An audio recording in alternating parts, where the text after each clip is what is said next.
Hi everyone, this is Sandy Reese with Stampacrew.com. I'm an independent Stampin' Up! Demonstrator. Thanks for joining me today for the holiday weekend. Today should be Saturday, if I'm not mistaken.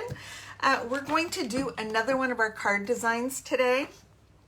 I think I'm going to do this one. It's the fifth one from the top on the left. And I've been saving this, and I was trying to decide where I wanted to add some designer paper. So I have a few sets out that I was getting ready to do my prep work and designing for July, and I wanted to focus kind of on summer cards. So the Citrus Blooms bundle is beautiful. It goes with the Mediterranean Bloom Suite. Let me find that. I have it bookmarked. Mediterranean Blooms. I just think this is the most gorgeous color palette, and it reminds me of home, not because of the blue, but because of all the citrus. So I grew up in Lakeland, Florida, which at that time was citrus capital of the world, and our neighborhood was right in the middle of orange groves, and we had a ton of orange trees in our yard, and so we would always have fresh oranges. Now oranges, are not really a summer fruit.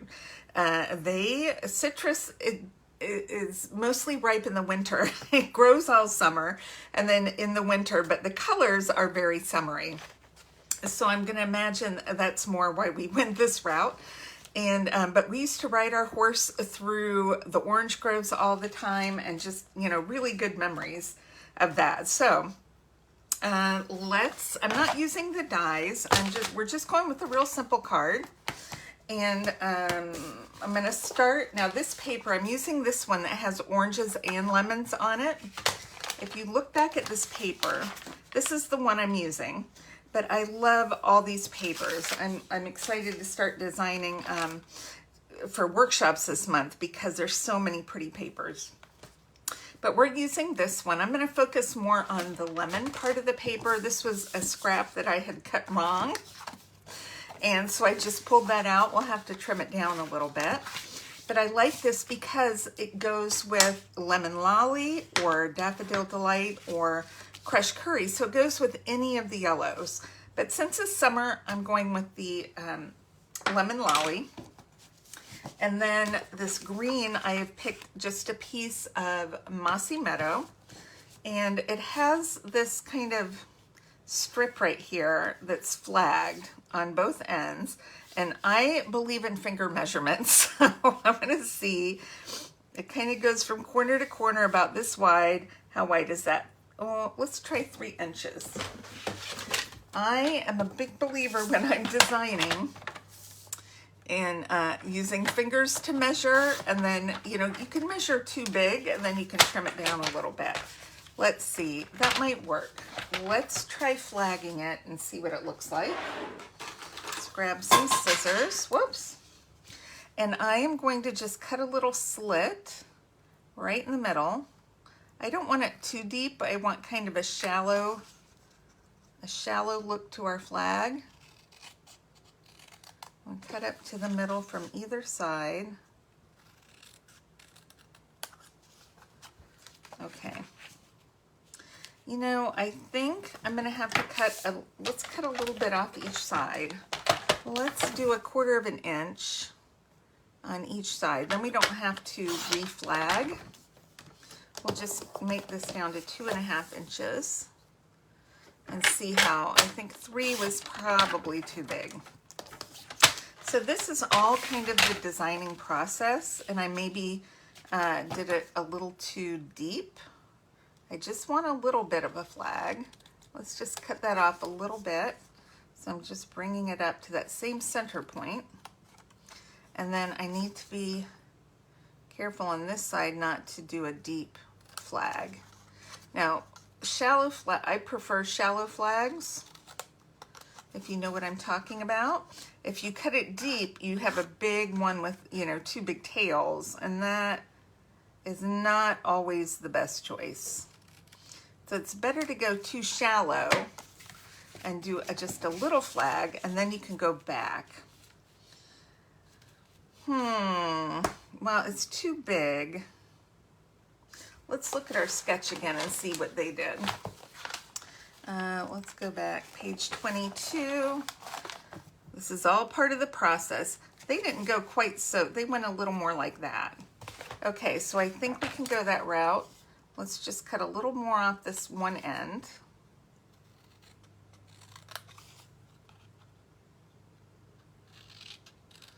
They weren't quite going corner to corner, more like this. Let's do a little bit more off this end. It's not quite in the center.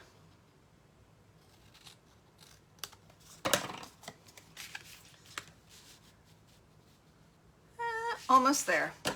Almost there, just another little trim, and then I think we'll have it.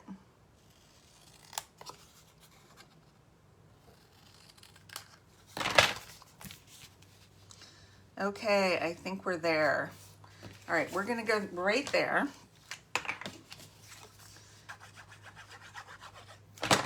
Okay, so it's a little more like this as opposed to corner to corner. Okay, all right, whew, that was the hardest part. Okay, now we're gonna take our designer paper, and this is more in a square. Let's see how wide this is. This is 3 1/8, so let's do a 3 1/8 by 3 1/8. Right there. Okay, I've got a little extra use for something else. Oh, that's so cute. I love that. All right, let's just glue this down flat, and then we'll pop up our sentiment. Okay, feels fairly centered.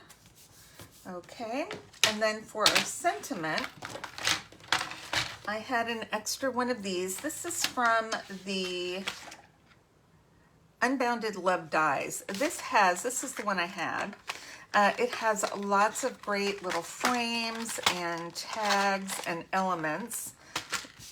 So cute. And I thought I would do that one right there. Let's do You're the Best Kind of Person. Whoops, see, you can see I haven't even opened this yet, which is great because I'm going to show you how I assemble my stamps. So we're just going to do this word for now. And you can see which one it is from this side, but this is the side that has the peel off. So I just peel off that backing.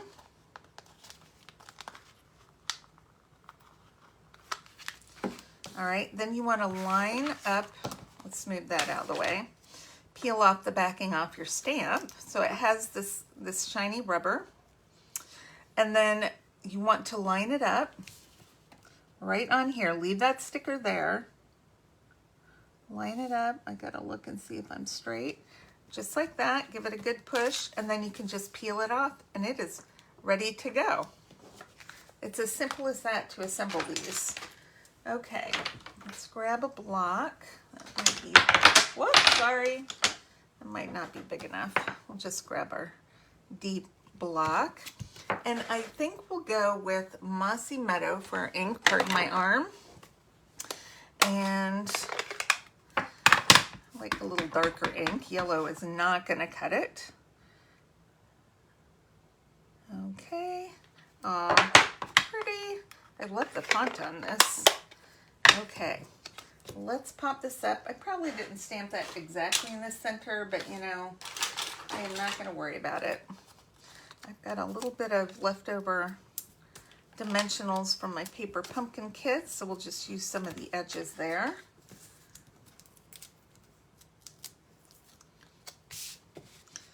And that is sweet. And I think we need maybe a little bit of, you know what? I think if it's not too late, let's peel that off for a second. Carefully. Let's use a little bit of this lemon lolly twine behind it to add a little bit of texture. I'm just tying kind of a big loopy bow. And you know what? I just have tape right now. Let's see. I want it to go kind of to the right, this direction. Let's center that. I'm just going to put a piece of tape right there to hold it. And then we'll stick this back on. Ooh, that looks cute. And then we have some embellishments. Am I ready for that? No. Do I have embellishments? Maybe. Let's see what we have. I think it's time. It's time to clean my embellishment drawer. Okay, this is the first Lemon Lolly embellishments I found. These are the rainbow adhesive back dots. And I see I have a few of the Lemon Lollies, so we'll use these. We do have some other ones that work well with this, but this is what we're going to go with for now. As soon as I find where my tool is. Oh, that's going to be so cute. I'm going to put one down, a big one there. And then we'll put a small one right there. And maybe another small one up there. Isn't that cute? I love that. I love that. I love this paper. I'm going to have to start using it more because it is just beautiful. All right, I hope you enjoyed today's card. I will post measurements and supplies on my blog. I would love to have your order this month. Any orders of $50 or more are going to get a little goodie in the mail. And I hope you enjoy the rest of your weekend, and we will see you soon. All right, bye-bye.